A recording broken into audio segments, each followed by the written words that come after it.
Times میں خوش آمدید۔ فلسطین اور اسرائیل کے درمیان جاری لڑائی میں غزہ پٹی کے خلاف اسرائیل کے جاری جنوسائیڈ میں پوری دنیا کو اور عالم اسلام کو سب سے زیادہ مایوس عالم اسلام کے اس عظیم رہنما نے کیا جنہیں رجب طیب اردوغان کے نام سے جانا جاتا ہے۔ رجب طیب اردوغان مسلم ممالک میں بہت زیادہ طاقتور بھی ہیں۔ مسلم ملکوں کی جو آرمی ہے ان میں ترکیہ کی آرمی بہت اہم مانی جاتی ہے۔ جن ملکوں کے پاس ٹیکنالوجی ہے، جن کے ہتھیار کو دنیا میں اہم مانا جاتا ہے، ان میں سے ایک ترکی ہے، اور پوری دنیا کو امید یہی تھی کہ جب اسرائیل کا غزہ پٹی پر حملہ شروع ہوگا، غزہ پٹی کو تباہ و برباد کیا جائے گا، تو رجب طیب اردوغان صرف سفارتی سطح پر فلسطینیوں کی مدد نہیں کریں گے بلکہ عسکری میدان میں بھی مدد کریں گے، فلسطینیوں کو ہتھیار دیں گے، اسرائیل پر وہ حملہ کریں گے۔ خاص طور پر جب یہ دیکھا جا رہا تھا کہ شام میں انقلاب آ رہا ہے اور شام میں اب رجب طیب اردوغان کا اثر و رسوخ ہے،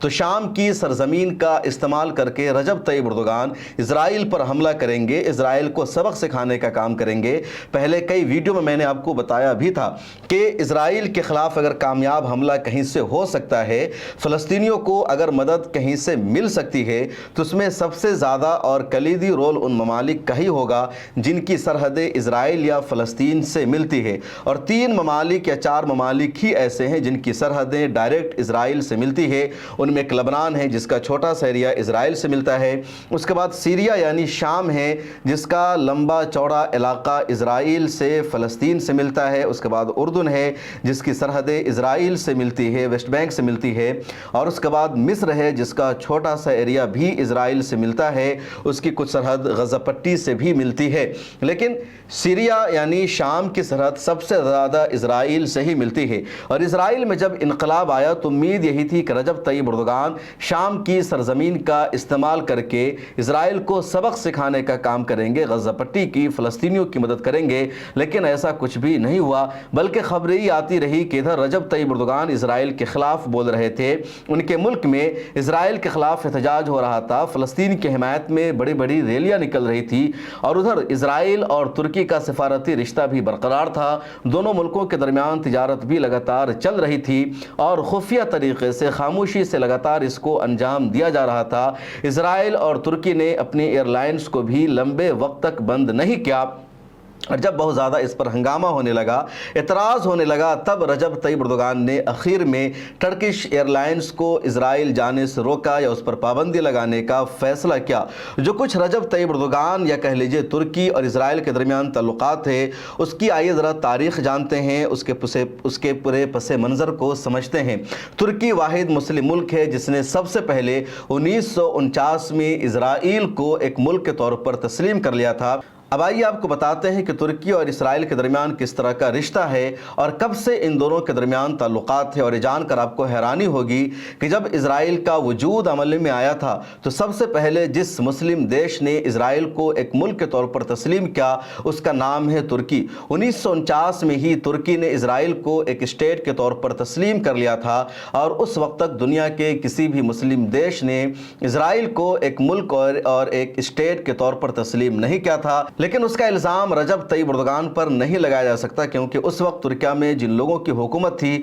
وہ اسلام مخالف طاقتیں تھی، اور ایسے تمام ممالک کو وہ سپورٹ کر رہے تھے جہاں سیکولرزم، جہاں اسلام مخالف ایجنڈا کو پروموٹ کیا جا رہا تھا۔ اس کے بعد 1990 میں دونوں دیشوں کے درمیان تعلقات میں مزید اضافہ ہو گیا۔ رجب طیب اردوغان کے ہاتھوں میں ترکیہ کا جب اقتدار آیا اس وقت بھی اسرائیل کے ساتھ ترکی کا رشتہ برقرار رہا۔ 2010 میں اس وقت رشتہ خراب ہو گیا جب ماوی مرمارا فلوٹیلا پر اسرائیل نے حملہ کر دیا۔ ایک جہاز غزہ پٹی امداد لے کر جا رہا تھا، اس جہاز پر اسرائیل نے حملہ کیا اور اس میں 10 ترک شہریوں کی ہلاکت ہو جاتی ہے، جس کے بعد ترکی اور اسرائیل کے رشتے خراب ہو گئے، دونوں ملکوں نے اپنے سفیر کو واپس بلا لیا۔ 2016 میں پھر رشتے کچھ بہتر ہونے لگے۔ 2022 میں دونوں ملکوں نے اپنے سفیر کو دونوں جگہ تعینات کر دیا، لیکن 7 اکتوبر 2023 کا جب معاملہ سامنے آیا تو پھر رجب طیب اردوغان ایران نے اسرائیل سے اپنے سفیر کو واپس بلا لیا اور اسرائیل کے سفیر کو بھی واپس بھیج دیا۔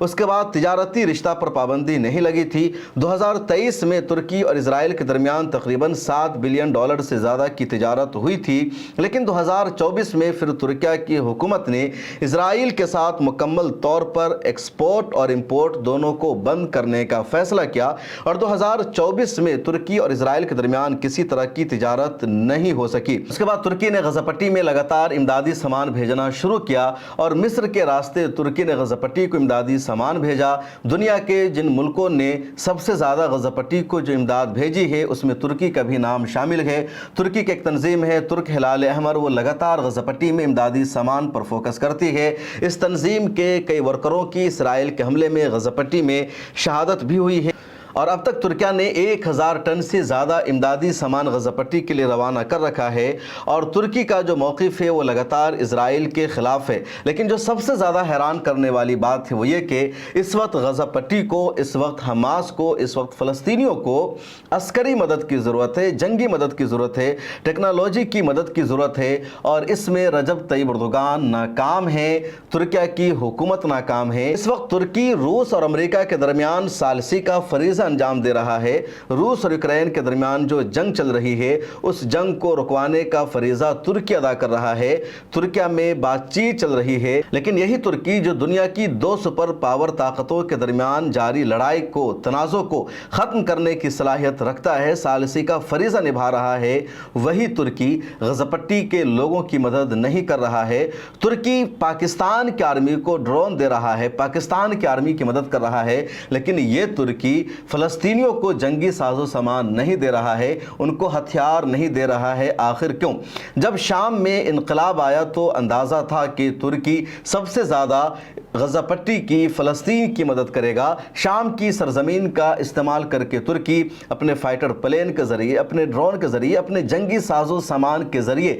اسرائیل پر حملہ کرے گا، لیکن ترکی یہاں پر بھی ناکام ثابت ہوا۔ ترکی نے ابھی تک کچھ بھی ایسا نہیں کیا ہے، بلکہ شام کے مختلف علاقوں پر اسرائیل کا حملہ بڑھتا جا رہا ہے۔ شام کے پورے فوجی انفراسٹرکچر کو اسرائیل نے تباہ و برباد کر دیا ہے اور ترکیہ نے کچھ بھی جواب دینے کی کوشش نہیں کی۔ خبر یہ ہے کہ ترکیہ کا جو ڈرون ہے بہت زیادہ اہم ہے۔ روس اور یوکرین کی جنگ میں ترکیہ کے ڈرون نے یوکرین کو کئی مقام پر کامیابی دلوائی ہے۔ ایک موقع تو ایسا تھا جب روس پورے یوکرین پر قبضہ کرنے والا تھا، روس کی جو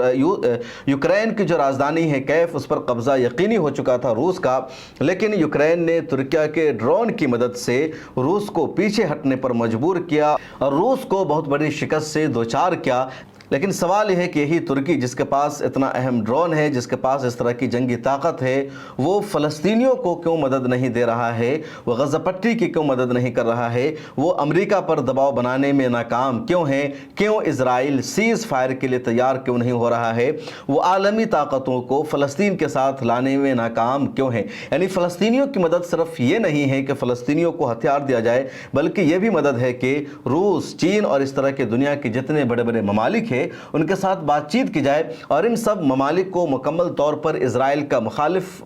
قرار دیا جائے۔ جس طرح ترکی نے اسرائیل کے ساتھ بزنس کو ختم کر رکھا ہے، سفارتی رشتے کو محدود کر رکھا ہے، اسی طرح رجب طیب اردوغان کو چاہیے کہ چین کے ساتھ، روس کے ساتھ اور دوسرے ملکوں کے ساتھ، مصر کے ساتھ اور جتنے مسلم ممالک جن کے درمیان سفارتی رشتہ ہے ان سب سے بات چیت کر کے مکمل طور پر اسرائیل کی ناکہ بندی ہونی چاہیے، اسرائیل سے رشتہ ختم ہونا چاہیے۔ اس کو بھی ایک کامیابی مانا جاتا، لیکن اس طرح کی کوئی کامیابی بھی ترکیہ کی طرف سے انجام نہیں دی گئی ہے۔ عرب ممالک سے پہلے ہی ہمیں شکوہ ہے، شکایت ہے کہ انہوں نے کچھ بھی نہیں کیا، لیکن ترکیہ سے امید تھی، رجب طیب اردوغان سے امید تھی، لیکن رجب طیب اردوغان بھی اس مشن میں ناکام ثابت ہوئے۔ اور جب تاریخ لکھی جائے گی مسجد اقصی کی، قبلہ اول کی، فلسطین کی، غزہ پٹی کی یا فلسطینیوں کے جینوسائیڈ کی، تو اس تاریخ میں رجب طیب اردوغان کا جو نام ہے یقینی طور پر سنہرے حروف میں نہیں لکھا جائے گا۔ رجب طیب اردوغان کو کسی بھی طرح کا کوئی کریڈٹ نہیں مل پائے گا۔